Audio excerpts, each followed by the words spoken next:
সারা দেশে আশঙ্কাজনক হারে বাড়ছে ডেঙ্গুতে আক্রান্ত রোগীর সংখ্যা। এক মাসে শুধু বরগুনা জেলায় ডেঙ্গুতে আক্রান্ত হয়ে মারা গেছেন 18 জন। গেল 24 ঘন্টায় বরগুনাতে ডেঙ্গুর নতুন করে আক্রান্ত হন 63 জন। এ নিয়ে জেলায় মোট আক্রান্তের সংখ্যা দাঁড়িয়েছে 2251 জনে। এছাড়া জেলায় ডেঙ্গুতে আক্রান্ত হয়ে চিকিৎসাধীন আছেন 221 জন। ধারণ ক্ষমতার প্রায় 4 গুণ ডেঙ্গু রোগী বরগুনা জেনারেল হাসপাতালে ভর্তি থাকায় চিকিৎসা দিতে হিমশিম খাচ্ছে হাসপাতাল কর্তৃপক্ষ।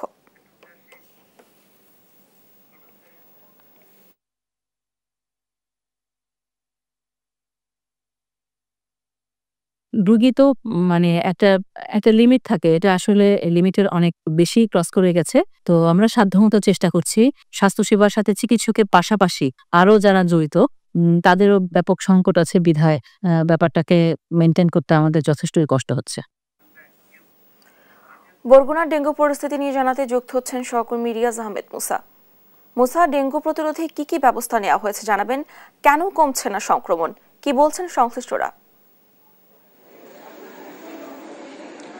ধন্যবাদ। আমি এখন দাঁড়িয়ে আছি বরগুনা সদর হাসপাতালে। আপনাকে একটু বিষয় জানিয়ে রাখি, গতকালকের তুলনায় ডেঙ্গুর সংক্রমণ কিছুটা কম। আমরা স্বাস্থ্য বিভাগ থেকে যে তথ্য পেয়েছি সেই তথ্যতে আমরা দেখেছি যে গতকালকে ডেঙ্গুর সংক্রমণ ছিল, তথ্য যেটা ছিল সেটি হচ্ছে 83 জন, এবং আজকের যে তথ্য আমাদের স্বাস্থ্য বিভাগ থেকে সরবরাহ করা হয়েছে সেখানে আমরা দেখেছি সেটি 63-তে গিয়েছে।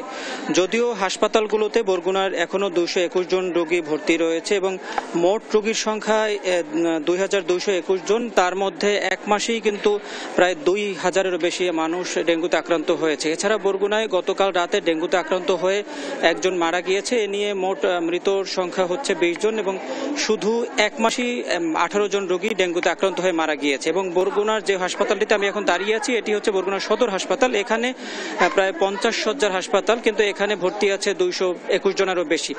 এই বিপুল সংখ্যক রোগীর কারণে এখানে যে চিকিৎসক রয়েছেন সেই চিকিৎসকরা কিন্তু চিকিৎসা দিতে হিমশিম খাচ্ছেন। চিকিৎসকদের সাথে আমাদের কথা হয়েছে এবং চিকিৎসক সংকট থাকার কারণে কিন্তু এত রোগীর চাপ সামলাতে তাদের সমস্যা হচ্ছে। এবং রোগীদের সাথে আমরা কথা বলেছি, রোগীরা আমাদেরকে যেমনটা বলার চেষ্টা করেছে এখানে সকল ধরনের ওষুধ এবং সকল পরীক্ষা নিরীক্ষা এখান থেকে করতে পারছে না। এখানে নিম্ন আয়ের মানুষ কিন্তু অধিকাংশ রয়েছে, তারা বাহির থেকে ওষুধ কিনতে হচ্ছে। বিশেষ করে ডেঙ্গু রোগীদের জন্য গুরুত্বপূর্ণ একটি পরীক্ষা রয়েছে যেটি সিবিসি, যে বরগুনার সদর হাসপাতাল থেকে মাত্র 50টির বেশি সিবিসি টেস্ট এখানে হচ্ছে না, কিন্তু বাহির থেকে করতে হচ্ছে। এবং বরগুনার যে বেসরকারি ক্লিনিক বা ডায়াগনস্টিক সেন্টার রয়েছে সেই ক্লিনিক এবং ডায়াগনস্টিক সেন্টারের মানও কিন্তু নিয়ে প্রশ্ন রয়েছে এবং সে কারণে কিন্তু প্রায় সময় ভুল রিপোর্ট আসে এবং সেই রিপোর্ট দেখে কিন্তু চিকিৎসকদের চিকিৎসা দিতেও সমস্যা হচ্ছে। এই ছিল বরগুনা থেকে আমার কাছে সর্বশেষ।